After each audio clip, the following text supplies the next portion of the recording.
नमस्कार, मैं मुकेश शुक्ला। दोस्तों, आज का मुद्दा सिर्फ राजनीति नहीं है। आज का मुद्दा है देश का भविष्य, देश के युवा और लोकतंत्र में सवाल पूछने का अधिकार। सबसे पहले एक बात हम यहाँ पर साफ तौर पे कहना चाहते हैं कि मैं किसी पार्टी का प्रवक्ता नहीं हूँ, ना मैं किसी नेता का विरोध करने के लिए यहाँ बैठा हूँ। एक जिम्मेदार नागरिक होने के नाते मेरा काम है सवाल पूछना। अगर छात्रों का भविष्य खतरे में होगा तो मैं सवाल पूछूंगा। अगर बेरोजगारी बढ़ेगी तो सवाल पूछा जाएगा।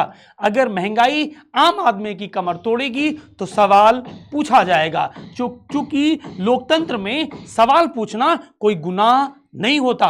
दोस्तों, ये भी सच है कि पिछले कुछ वर्षों में भारत में बड़े बदलाव हुए हैं। जैसे इसमें से हाईवे बना है, डिजिटल इंडिया आया है, यूपीआई में दुनिया में भारत ने अपना एक अलग स्थान स्थापित किया है। भारत की विदेश नीति मजबूत हुई है, दुनिया में भारत की ताकत बढ़ी है।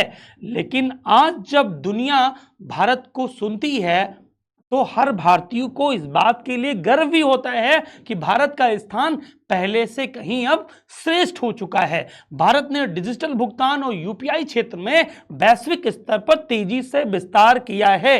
प्रधानमंत्री नरेंद्र मोदी की विदेश नीति की चर्चा पूरी दुनिया में होती है। लेकिन दोस्तों, एक दूसरा भारत भी है। केवल यही नहीं है, एक दूसरा भारत भी है जहां लाखों युवा नौकरी के लिए संघर्ष कर रहे हैं, जहां छात्र सालों मेहनत करके परीक्षा देते हैं, फिर यह सुनाई देता है कि पेपर लीक हो गया।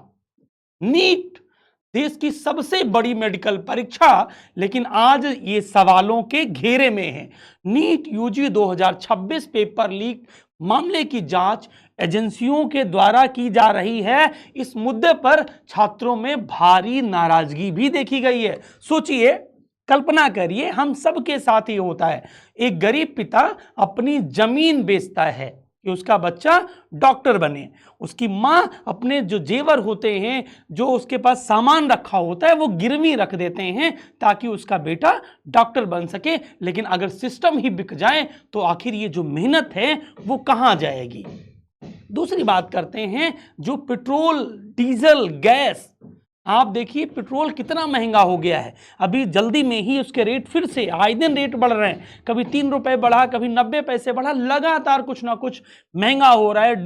डीजल महंगा हो रहा है, कॉमर्शियल गैस महंगी हो गई, एलपीजी मिल नहीं रही है, ईंधन इतना ज़्यादा महंगा हो गया तो सिर्फ ये गाड़ी नहीं, पूरी जिंदगी महंगी हो जाती है।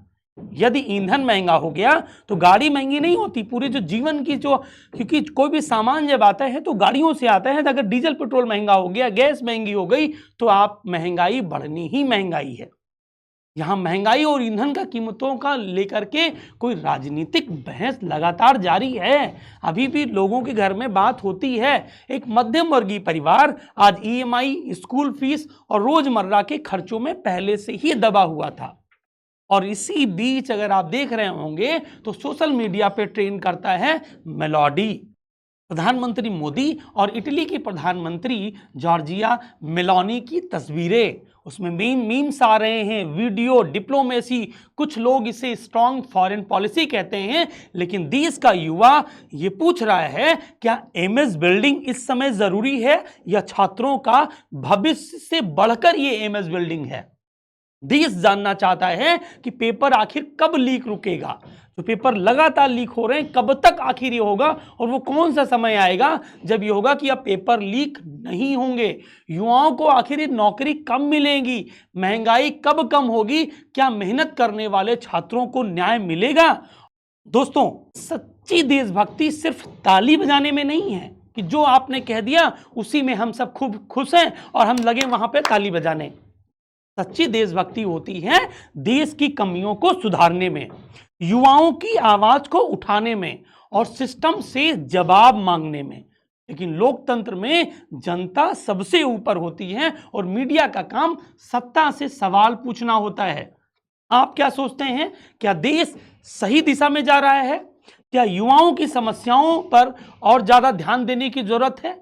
कमेंट में अपनी राय जरूर बताएं ताकि हम लगातार ऐसे ही सवाल उठा सकें। अगर ये वीडियो पसंद आया है तो इसे लाइक करें, चैनल को सब्सक्राइब करें और अपने दोस्तों को वीडियो शेयर करना ना भूलें। धन्यवाद।